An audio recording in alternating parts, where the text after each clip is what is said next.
Bem-vindos a mais um vídeo do canal. Estamos aqui com o Áureo e com a Simone, que eles vão nos contar um pouquinho da história deles, de como foi vir aqui para Portugal, e vocês vão se surpreender, porque tanta coisa aconteceu na vida desse casal que vocês vão ver que é uma história muito legal. Áureo e Simone, muito obrigado. Sejam muito bem-vindos aqui à Casa do José. Agora a gente está fazendo um novo quadro aqui no canal, que é um cafezinho com o José. Terminamos de tomar um cafezinho. Então vamos lá.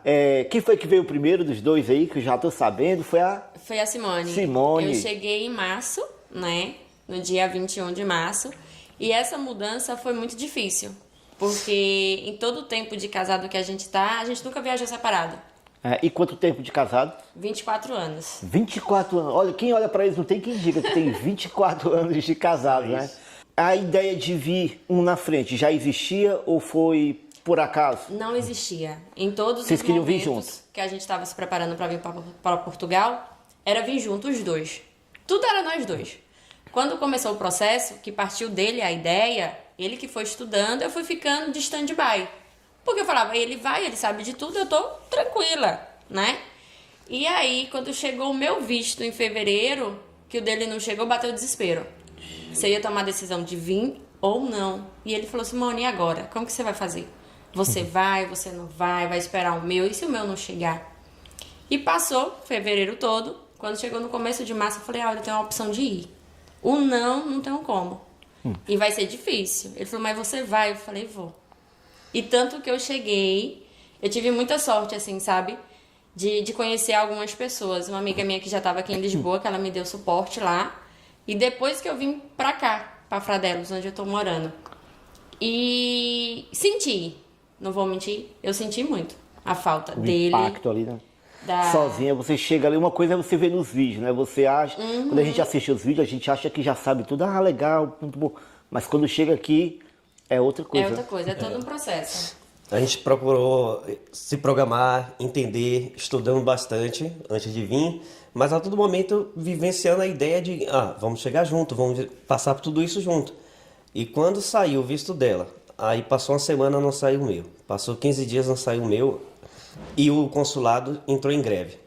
Aí eu falei, agora estamos com um dilema. Nem tem nem previsão de quando vai acabar a greve. Falava que era um mês depois. E eu conversei com ela, falei, se você ficar aqui no Brasil aguardando acabar a greve para liberar o meu, vai passar o tempo de você estar lá procurando trabalho e cumprir o processo do visto. Aí eu olhei e ela falou, eu topo, eu vou encarar essa. Aí eu olhei para ela e falei, é guerreira. E Foi um dos grandes desafios que vocês já tiveram, né? Porque eu imagino que em 24 anos de casado, vocês já tiveram aí muitas batalhas. Vocês são de onde lá no Brasil? Eu sou do Ceará, na verdade. Cearense E eu sou da Bahia. Da Bahia, mas vocês moravam atualmente onde lá no Brasil? Atualmente não, antes de vir pra cá, vocês moravam onde no Brasil? Tava morando na Bahia. Na Bahia? Em Lauro de Freitas, ali em Salvador. Eu já tinha 4 anos. morado em alguns estados, por conta que a gente trabalhou no ramo de usina, né, de álcool e açúcar, mas na pandemia a gente retornou para a Bahia e estava morando ali, próximo a Salvador, na cidade de Lauro de Freitas. E nesse período foi que deu o start mesmo. Eu já queria sair do Brasil, tinha um colega que estava me chamando para Irlanda e tal, mas quando eu vi o visto de Portugal, que a língua é mais fácil, que vinha documentado, sem estar ilegal, aí eu foquei nisso, estamos aqui. Sei. E como era a vida lá no Brasil? Vocês trabalhavam os dois? Trabalhávamos os dois. Eu trabalhava na parte de oficina mecânica, né? Atendendo o cliente, recebendo o carro, conversando. Mas conhece alguma coisa de carro assim? Conheço, aprendi muito lá bacana. com o pessoal. Tanto que a gente foi muito bem recebido lá, que foi o tio dele, que chamou a gente para ir para Bahia, para trabalhar com ele lá. E a gente tinha, né, um trabalho na oficina e tinha um trabalho do Lava Jato. Que é onde faz lavagem de carro, na verdade. Eu trabalhei em Lava Jato lá no Brasil. Quando a gente fala Lava Jato, o pessoal aqui em Portugal vincula muito com o noticiário do Brasil, mas lavagem de veículo, né? E aí... Trabalhava na Lava Jato, prendendo criminoso. Mas aí a gente tava nesse comércio, era basicamente um comércio próprio, né? Eu gerenciava, mas colocava a mão na massa e toquei por 4 anos esse Lava Jato, até sair o processo do visto. E a gente veio. Pra gente vir pra cá. E não foi fácil. Assim. E como foi que teve essa decisão? Vamos mudar para Portugal? Teve algum motivo, alguma coisa lá no Brasil? Era um sonho? Era uma vontade minha, nem tanto dela, né? Eu que fui minando a ideia, ela veio aceitando, mas era uma vontade minha de conhecer, de vir pra fora. E por Portugal dar esse visto, a gente acabou optando vir para cá, para poder ficar legal. Eu fiquei pensando, poxa, as pessoas às vezes se aventuram, vai para outro país, fica legal, e aí tem que retornar ao Brasil, não pode. E você estando legalizado é tudo mais fácil e mais correto de fazer, né? Certo. E como é que foi o processo do visto? Vocês tiraram sozinho, tiraram com alguém? Não, a gente entrou com assessoria. A gente Assessoria. pesquisou, viu que alguns documentos a gente não estava familiarizado, tempo também não tinha. Certo. Então a gente aí contratou assessoria e Legal. facilitou bastante para poder tirar o visto. É porque o visto, gente, de procura de trabalho, muitas pessoas conseguem tirar só e quem tem tempo ali de estar assistindo os vídeos, acompanhando, tem tudo de graça no YouTube. Se você quiser tirar o visto, é só pesquisar no YouTube que vai ter. Mas se você quiser ganhar tempo e não correr risco, uma assessoria é a melhor opção, né? Você paga, eles fazem tudo e aí você recebe o visto. Claro que a gente não tem a garantia de quando que vai chegar o visto. E era isso que preocupou vocês, na hora que chegou um e o outro não chegou, né? E aí, vamos lá, chegou o dia da viagem. A Simone decidiu, vamos lá, eu topo, eu vou sozinha. E aí, Auro, como é que foi essa despedida lá no Brasil? Foi bacana, porque foi um pouco rodeado de amigos. A gente tinha alguns amigos que acompanhou a gente no aeroporto, né? A família estava no interior, estava distante, ficou inviável para ir. Mas aí alguns amigos foram acompanhar a gente e, no caso, acompanhar para despedir dela, né? Porque eu fiquei. E ela veio sozinha. É lembranças que deixam ela com sentimentos, né? Imagina. Mas assim, um aperto grande no coração. Nossa, vai lá se virar sozinha, vai atravessar para o outro lado do oceano, várias horas, e eu sem ter noção de quando vou. Então isso batia na mente, nossa, ela tá indo, e quando será que eu vou ver ela de novo? E como será que ela vai se virar sozinha? Apesar de guerreira do jeito que ela é, mas... E tinha aquelas pessoas que falavam, pai, tu é doido, como é que tu deixa tua mulher ir pra lá sozinha? Muito. Menina, tu vai pra onde? Isso teve bastante. Várias pessoas ficaram, eu não iria, eu não deixaria minha mulher sozinha. Só que a gente conversou com outras Vocês pessoas se que estavam conhecem, no né? processo. Tu sabe da força dela, né? A gente entrou em vários grupos de WhatsApp e a gente viu que tinha outras pessoas também vindo. Não foi só com a gente. E por isso também que a gente está compartilhando com o José a nossa história, porque teve outras mulheres que também tiveram que vir sozinha. A gente conheceu umas 5. E que o esposo vieram depois, e teve gente até que desistiu, que o esposo não veio e abortou assim. do projeto de vir em Portugal, desistiu, voltou para o Brasil porque o esposo não conseguiu visto. Já tem uma menina que a gente conhece, a Fabiana, ela veio sozinha na frente, até já gravei um vídeo com ela, e os 2 filhos ficaram com o marido e não tinha nem visto ainda. Ela veio para trabalhar, ganhar dinheiro, preparar a moradia, para depois tirar o visto dele, para depois eles virem. E assim ela fez. Em menos de 1 ano ela conseguiu, trabalhou e já veio a família. A gente vai até gravar um novo vídeo com ela, né, atualizando, é porque estamos aí agendando ainda. Mas, enfim, é um desafio muito grande, né, Simone? Como é que foi quando você chegou em Portugal aqui sozinha, e aí? Primeiro baque, assim, você chega, né, você não conhece ninguém, você vem sem telefone nenhum, porque você já tem que chegar aqui e conseguir um telefone aqui para manter contato. Como eu cheguei em Lisboa, uma amiga minha me recebeu lá, foi Paty. Aí eu fiquei uns dias com ela e desci aqui para Fradelos. Chegando aqui, a gente já tinha um arrendamento, que a Auro já tinha facilitado para mim essa questão. Porque se fosse para mim chegar sozinha sem esse suporte, eu acho que teria sido muito difícil. Vocês contrataram um relocation, né? Já para vir com a casa tudo alugada, certinho. tudo certinho. Relocation, gente, para quem não sabe o que é um serviço onde você paga uma pessoa para ir procurar uma moradia para você, né? A gente tem esse serviço aqui no canal, precisando, é só entrar no WhatsApp que está na descrição e você já vai vir com a casa tudo pronto.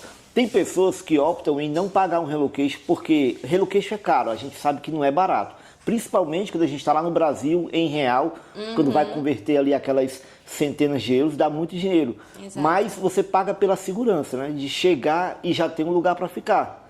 E caso contrário, às vezes as pessoas não pagam relocation e vêm para Portugal, aí alugam uma estadia num hostel, num hotel, para ela mesma ir procurar casa. Só que aí corre o risco de não encontrar e ter que gastar mais ainda. E no final das contas vai sair uma coisa pela outra. Exato. Então eu acho que relocation é uma boa saída mesmo, para você chegar já com tranquilidade, né? É o que me deixou mais tranquilo. Já estavam planejando contratar o relocation se viéssemos juntos, e quando decidiu vir ela sozinha, foi o que me deu um pouco mais de salvaguarda, que eu falei, pelo menos já vai ter o local certo, vai ter uma pessoa que vai receber, que vai dar o suporte inicial os primeiros dias, e Isso me deixou mais tranquilo e a todo momento eu ia conversando com ela e vendo que ela estava ali se ambientando nos primeiros dias, não estava sozinha de tudo. A pessoa do Relocation deu todo o suporte para que ela começasse a vida aqui em Portugal. É isso. E assim, quando você vem, você já tem uma estrutura. Quando você vem que você já tem uma estrutura, é melhor e é mais fácil. Se você vir sozinha, por acaso, que foi o meu caso, eu cheguei, a casa já estava toda montada. Eu só precisei comprar coisas pequenas que eu já vim preparada para isso, né? E você chegar aventurando é muito complicado, porque você não conhece todo mundo, você não sabe onde exatamente você vai trabalhar. E é uma segurança de você chegar, tomar o seu banho, desfazer sua mala e falar assim, a partir de hoje eu tô correndo atrás. Pronto. Aí quando tu chegou lá na tua casa, se estabilizou, tomou banho, arrumou as coisas, aí foi dormir a primeira noite. E aí sozinha? Conseguiu dormir? Na verdade, eu chorei muito. Não vou mentir pra você. Por quê? Quando eu cheguei aqui em Lisboa, foi onde a ficha caiu. Eu deixei minha família toda no Ceará. Eu deixei meu esposo na Bahia. E aqui eu não tinha ninguém. Então assim, Simone, realmente você tomou a decisão certa? Deus está com você, vai te dar muita força. Então eu me questionei sobre isso. Tanto que quando eu falava com ele, Simone, você tá bem? Não, Aura, eu tô correndo atrás. Mas é difícil. Então você tem que se tu não preparar transparecia para ele que tu tava triste? Ou... No começo não. Porque assim, ele também sentiu muito a minha falta, né? E aí, quando eu comecei a procurar trabalho, que eu tava recebendo muito não, aí eu fiquei um pouco mais preocupada. Aqueles primeiros nãos que a gente recebe é assustador. Você Isso. fica com muito medo. Puxa, e se o dinheiro acabar e se eu não conseguir emprego? E será que eu vim para a cidade certa? Será que eu fiz a coisa certa? Quando Comigo se passou também aconteceu a isso. primeira semana, aí com 10 dias, eu conversando com ela, e a gente foi morar numa aldeia que chama aldeia, né, uma freguesia mais afastada, e de início ela ficou sem condução, não adquiriu o carro, e é mais limitado aqui a vida, né? Você não está no centro e não tem condução, e ficou difícil para ela arrumar trabalho logo de cara. Aí começou a entrar o desânimo. Eu ligava para ela e sentia nela que estava meio desanimada, ao ponto que teve um dia que eu perguntei, aí, quer voltar? Foi. Quer desistir? Porque eu não sei quando eu vou, a gente não tem previsão. E para você estar passando por uma situação ruim, é melhor então que a gente desista. Mas ela, não, vamos aguardar, vai dar tudo certo, vamos tentar um pouco mais. E com poucos dias meu visto saiu e aí pronto, Aí a vida começou a andar. Tranquilo. E quando tu chegou, ela já estava trabalhando? Não, ainda não. Tava recebendo só ligação que iam me chamar para fazer entrevista. Então vocês encontraram um emprego juntos, na mesma época? Isso. Isso. Assim que eu cheguei, eu foquei bastante, comecei a colocar currículos. Tem algumas pessoas que falam assim, às vezes eu não estou achando trabalho. Pronto, deixa eu cortar aqui. O Auro ele vai dar uma estratégia excelente para encontrar emprego aqui em Portugal. Ele me contou como foi que ele fez e ele vai detalhar para vocês. Então, vejam só o que ele fez para conseguir emprego rápido e vamos ver se teve resultado. Como é que foi, Auro? Para mim o resultado foi bacana, porque assim que eu cheguei, eu foquei no LinkedIn, por mais que era um aplicativo que eu nem fazia muito uso no Brasil, agências de recrutamento e por telefone, ligava nas empresas. Mas a que me deu mais retorno foi o LinkedIn, porque ali já tem as vagas disponíveis. Às vezes a gente fica tentando ligar nas empresas, perguntando se tem vaga, você está aventurando. E onde já tem as vagas divulgadas, é muito mais fácil. Então eu me cadastrava em tudo. Com 3 dias eu me cadastrei em umas 70 vagas mais ou menos. Aí no terceiro dia eu comecei a ter retorno. Com 5 dias eu tive umas 4 propostas de trabalho. E aí eu escolhi a melhor. E no LinkedIn, confesso que isso para mim, gente, eu não tinha pesquisado ainda LinkedIn, é novo, eu aprendi com o Auro, vi que deu resultado. O LinkedIn, quais são os tipos de áreas que tem lá para trabalho? Tem diversas áreas. O pessoal pergunta muito sobre trabalho qualificado. Tem também. É um pouco mais difícil, exige mais documentação, mas para operacional, porque basicamente aqui o que contrata, quando a gente vem que é imigrante, contrata muito mão de obra mesmo operacional, várias. Tanto no LinkedIn, que aqui o pessoal fala muito também do Indeed, mas para mim deu mais resultado as vagas do LinkedIn. Eu tive retorno mais rápido e foram várias empresas me ligando em poucos dias oferecendo a oportunidade de trabalho. E assim que eu assinei contrato com uma, Ainda assim, porque eu achei que as empresas iam se comunicar e falar, ó, já está trabalhando. E isso não ocorreu. Eu já estava trabalhando e ainda assim continuei recebendo propostas de trabalho. Tem uma ideia de quantas propostas tu enviou lá, mais ou menos? 2 dias que eu cheguei aqui no LinkedIn, eu me cadastrei em umas 30 vagas, fiz umas 40 ligações e coloquei currículo pessoalmente em umas 15. Fui na porta da empresa ou na agência de recrutamento. Então tu veio focado mesmo, o negócio era trabalhar. Pronto. E aí eu tive retorno rápido e algumas empresas ofereceram trabalho para mim e para Simone na mesma empresa. Na mesma empresa. E isso é raro, gente. Aqui a gente sabe que tem muitos casais que trabalham na mesma empresa. Agora, trabalhar na mesma empresa, no mesmo horário e no mesmo setor, né? Que vocês trabalham no mesmo setor. Foi por isso que eu optei pela empresa que a gente está trabalhando hoje. Porque tu tinha outra opção? Tinha algumas opções. Ele recebeu um convite para trabalhar a 1,5 km de casa. Olha aí. Que dava para ir andando e voltar andando. Só que ele falou, Simone, não tem um trabalho lá para você. Vamos esperar um dia? Nesse mesmo dia foi onde ele recebeu a ligação de uma determinada fábrica, convidando ele para trabalhar. Ele falou, tem vaga para mulher? A menina falou, tem. Então mande o currículo da sua esposa que a gente vai contratar nós dois. E assim foi feito. Olha aí, viu? Tudo isso porque tu perguntou, né? Tem vaga para minha esposa? Isso. Então, e ele não se afobou de ir logo para aquele primeiro que ofereceram, né? Claro que quando a gente chega, a gente quer trabalhar. E é muito difícil fazer isso que o Auro fez. Vamos esperar um dia, porque você fica com medo de perder a vaga, né? E aí, se eu perder essa vaga, será que vai ter outra? Mas ele esperou e no dia seguinte encontrou para os dois. Exato. Aí... É coisa de Deus mesmo. Eu acho que tudo acontece no momento certo. Então, quando você vem preparado em todos os sentidos, né? Principalmente financeiro e psicológico. Porque aqui você sente muita mudança. E aí, como a gente começou os dois a trabalhar, a gente já teve uma economia de ter um gasto só na condução. Porque dependendo de onde você mora, não tem transporte, não tem autocarro. Então você precisa vir preparado. E vocês já tinham carro, já tinham comprado o carro? Assim que eu cheguei, eu me programei no Brasil, né? Para isso, já via sabendo... Tu já sabia que tinha que ter carro? Tinha que ter carro, então me programei para isso. E assim que eu cheguei, eu adquiri um carro. No segundo dia, eu já entrei em contato, o senhorio da casa que eu tô morando, né, que eu arrendei, ele me ajudou bastante nessa questão, né, me indicou algumas pessoas de confiança e adquiri um carro. Certo. Agora tem um lance curioso.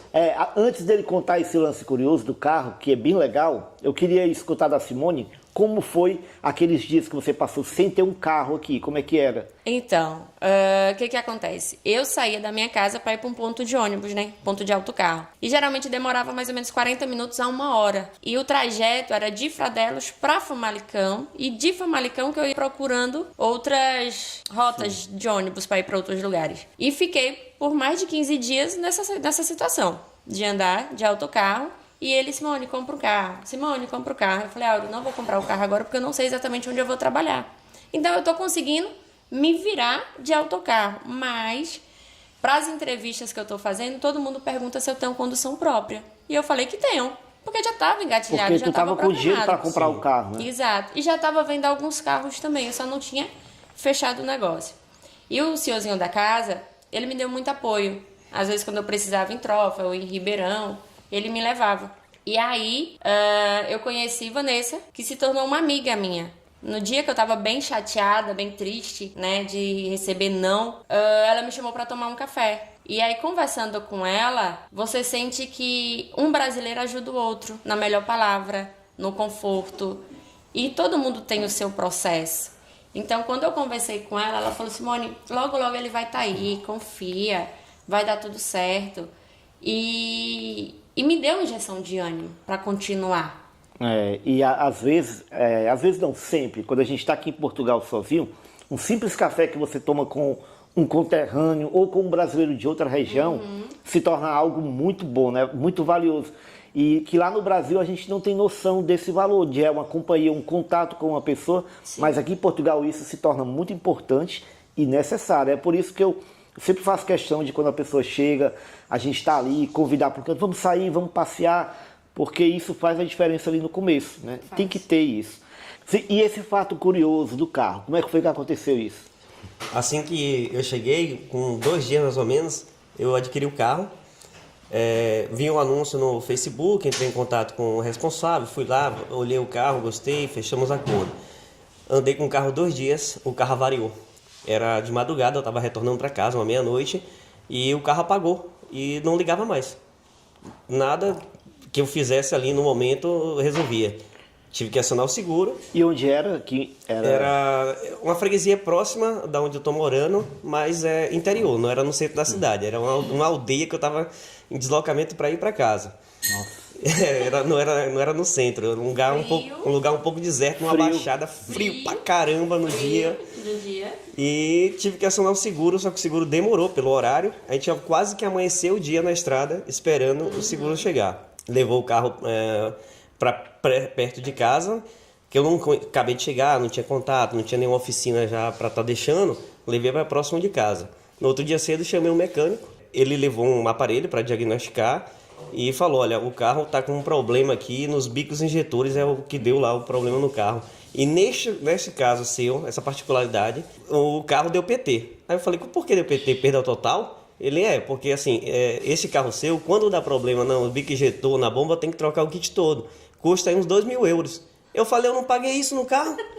Então, aí foi um banho de água fria. Nossa, nessa hora eu falei: gente, eu acabei de chegar. A gente vem meio com as coisas tudo controladinha, né? Assim, comprei o carro e já perdi o carro, nem usei o carro, já perdi o carro. Fiquei com isso na cabeça, falei: agora é agora. Ligo para um, ligo para outro. O pessoal começou a me orientar, falou: pega uma segunda opinião. Aí levei em outra oficina, o mecânico falou: acredito que não, pode ser outro problema, mas eu não consigo arrumar agora. Você tem que deixar, quando eu tiver tempo eu vou avaliar o veículo. E me vi na situação que era uma sexta e eu precisava entrar no trabalho na segunda. Eu já tinha feito o combinado, o contrato de trabalho, e ia iniciar na segunda-feira e não tinha um veículo para ir trabalhar. E onde eu moro não tem autocarro, não tinha outra forma, eu precisava de um veículo. Eu conversei com ela, falei: agora a gente vai ter que se arranjar e comprar outro carro.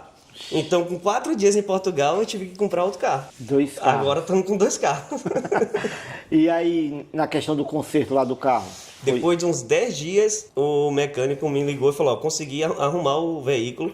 Não é aquele dano todo, foi um problema na centralina, né, no módulo. Ficou bem mais em conta, eu gastei só 200 euros, não condenou o veículo, por isso que agora eu tô com 2. Mas foi um baque, quando assim você chega, faz todo um esforço para comprar um veículo. E quando você precisa, você acabou de comprar, o veículo não ligava mais, avariou. Olha, no caso do Álvaro, ele já me contou que o dono que vendeu o carro para ele não teve a intenção, foi algo casual, não foi? Foi. Foi um defeito que ocorreu, que poderia ser na mão de qualquer um. É porque criou muita especulação, né? Várias pessoas falando: passou uma burla em você, né? Passou um golpe em você. Mas não foi bem isso. É porque realmente ocorreu uma pane elétrica na centralina. Fatalidade. Eu passei por isso. Pois é, mas o que eu estava dizendo é que às vezes as pessoas me perguntam: carro de 1.000 euros, de 800 euros, eu vejo muito no Facebook. De fato tem bastante, tem carro até de 500 euros. Mas o problema é o problema. Se por acaso ele der um problema depois, você vai perder aí 10 dias, como foi o caso do Álvaro. Se ele não tivesse um outro carro, imagina como iria trabalhar, era complicado, né? Então, quando a gente compra um carro muito barato e se precisar da oficina, pode se preparar que vai demorar vários dias ali. Mesmo sendo um problema simples, às vezes demora. E por isso que é bom você comprar um carro pelo menos de 2.000 para cima, é o que eu recomendo. O Áureo comprou nessa faixa, não foi? Nessa faixa, mas aconteceu isso, infelizmente. E assim, eu recomendo, até pelo que eu vivi, a pessoa comprar em stand, né, em loja. E eu optei em comprar de particular, no meu caso resolveu. Mas se ocorresse mesmo de ser uma perda total, como é que fica, né? Você não tem garantia. E quando aquele primeiro mecânico falou que era perda total? Porque aqui quando diz perda total, o destino do carro é a sucata. Você vende ali e vai apurar no máximo uns 100 euros, 120 euros num carro. E você tinha pagado quanto pelo carro? Eu paguei 1.800 euros. 1.800 e talvez, se ele fosse perda total mesmo, ia ter um retorno de 120, no máximo 200 euros. No máximo 200 euros, mas não é quase nada em relação ao valor que se pagou no carro. E aí? Eu fui fazer um part-time, né? Terminei o part-time por volta das 15 horas e encontrei ele.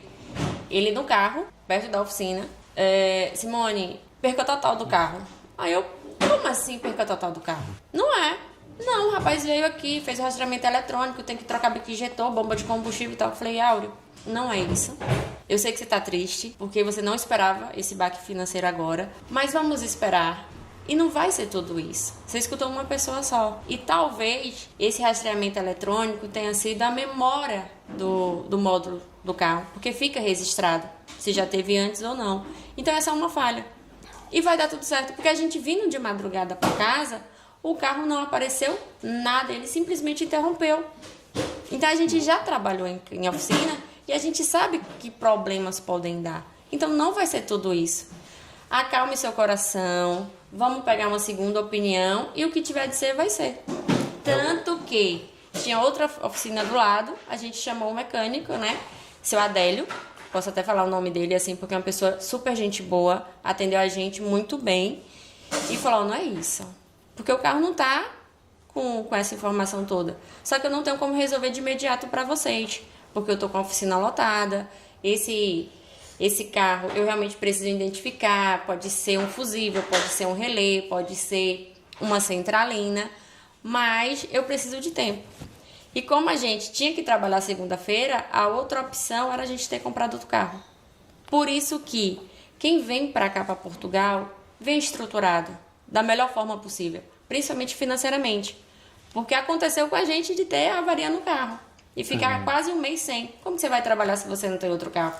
A nossa salvação é que a gente se programou bastante, a gente se informou antes de vir e conseguimos fazer um planejamento financeiro e já era nossa meta adquirir 2 carros porque a gente não sabia sobre o trabalho. Então a gente imaginou, ela vai arrumar um trabalho, eu vou arrumar outro, provavelmente locais diferentes, horário diferente.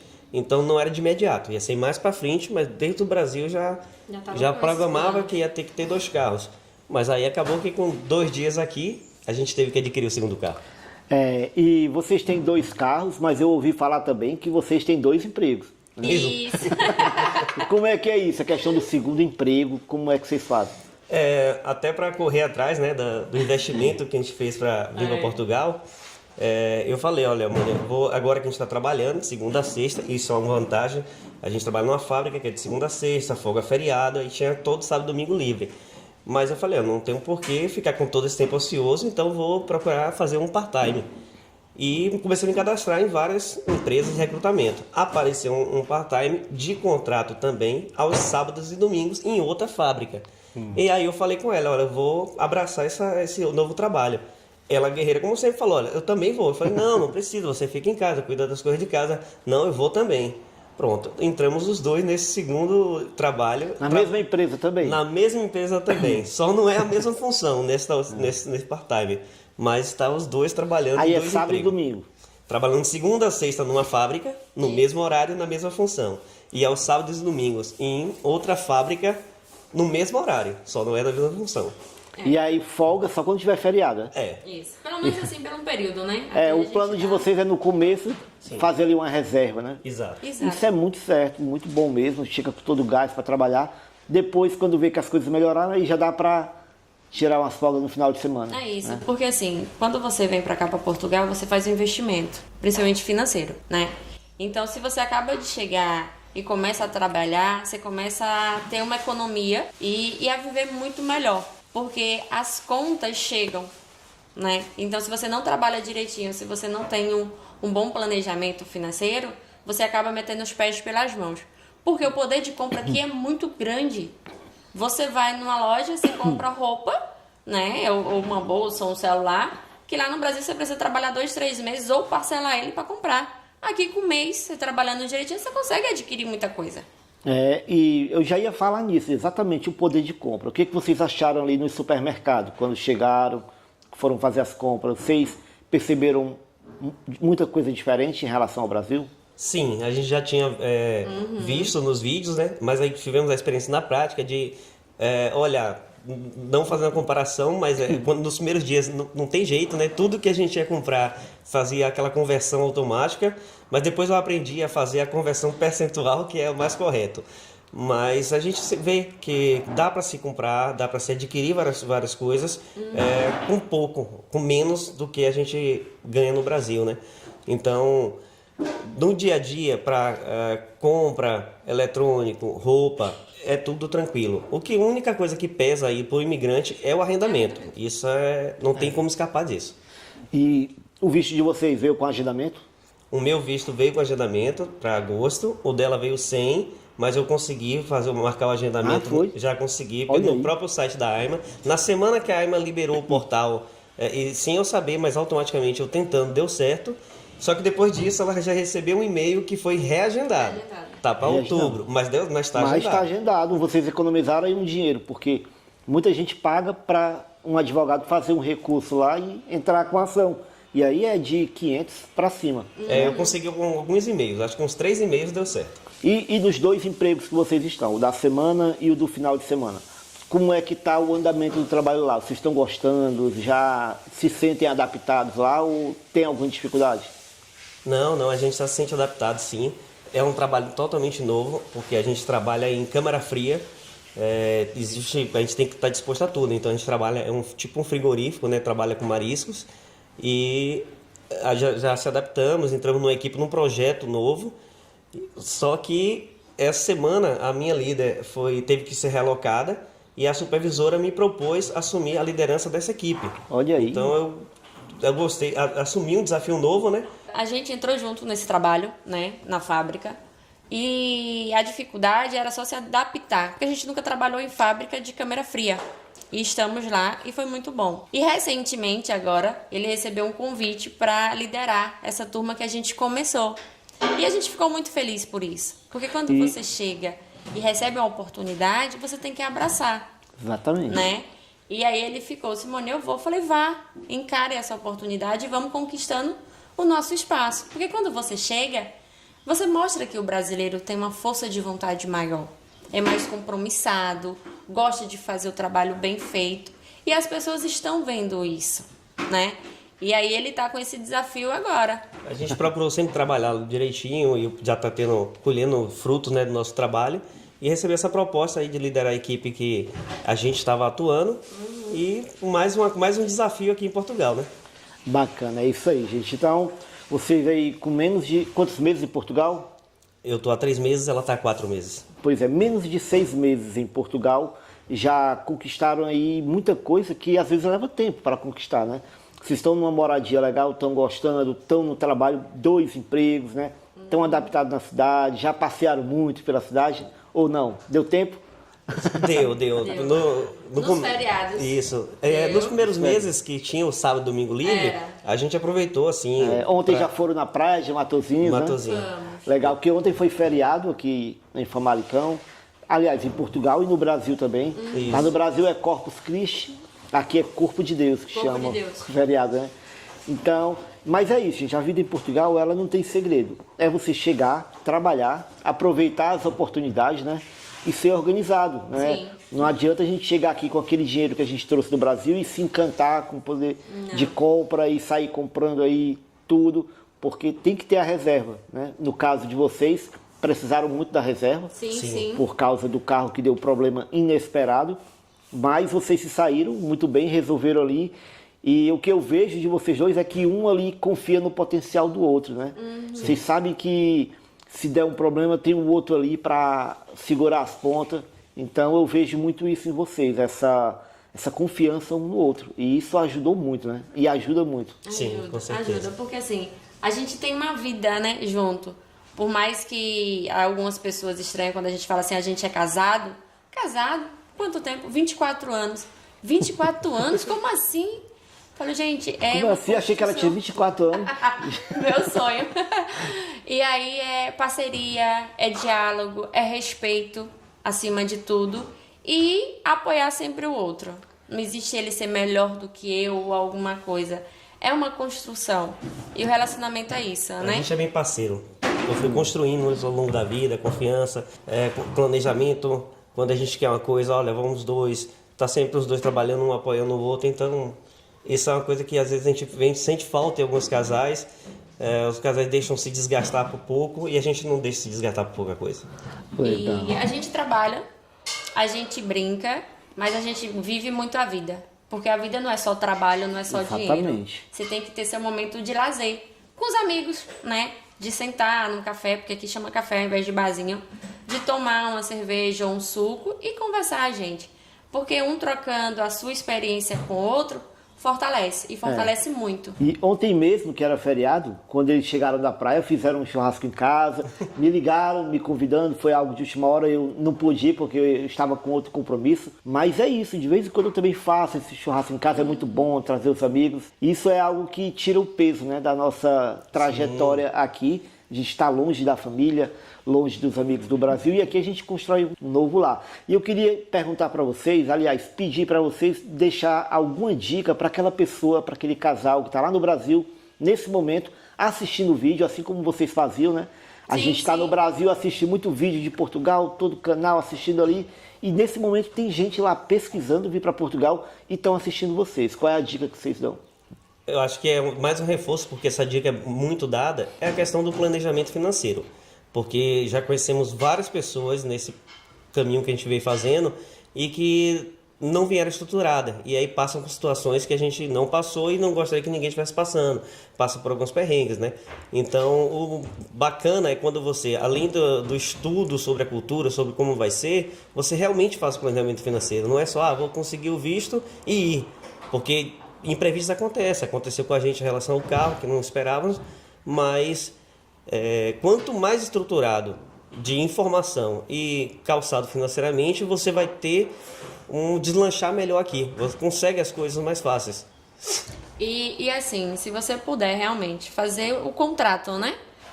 De contratar a pessoa que vai ver o arrendamento, a pessoa que vai te orientar referente a todos os documentos que precisa, isso é muito válido, porque facilita muito a nossa vida aqui. Isso foi o nosso diferencial também, porque a gente já chegou com visto de procura e todos os documentos. Então a gente procurou assessoria para tudo, independente se a gente poderia fazer sozinho, porque o YouTube ensina, né? Tem vários meios para te ensinar, mas devido ao nosso trabalho a gente não tinha disponibilidade. Então a gente contratou os serviços das pessoas e foi muito válido. Muito bom, é isso aí, gente. Você contratar um serviço não é um dinheiro jogado fora, é um investimento que você vai ter um retorno ali do tempo. Você chegar, como o Áureo chegou rapidinho e já está trabalhando, já é recuperando um pouco do investimento. Nem imagina passar 1 mês, 2 meses procurando emprego, né? Exato. Mas tudo isso porque eles tinham informação, eles tinham suporte, contrataram serviços, vieram tudo certinho. É o planejamento. Exato. É isso? Exato.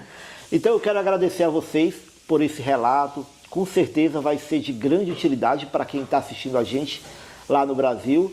E aguardem, em breve vamos ter parte 2, com certeza. Eu quero saber como eles vão estar daqui a 6 meses, porque com a força que eles vieram, desse jeito, com a determinação, eu tenho certeza que eles vão alçar grandes voos aqui em Portugal. E eu quero estar perto para saber dessa história. A gente que agradece a oportunidade de compartilhar a nossa história e a amizade que está sendo formada, né? Com certeza.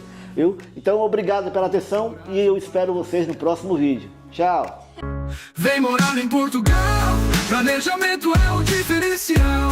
Vamos te mostrar a nossa companhia, com dicas e risadas tudo vai ficar legal.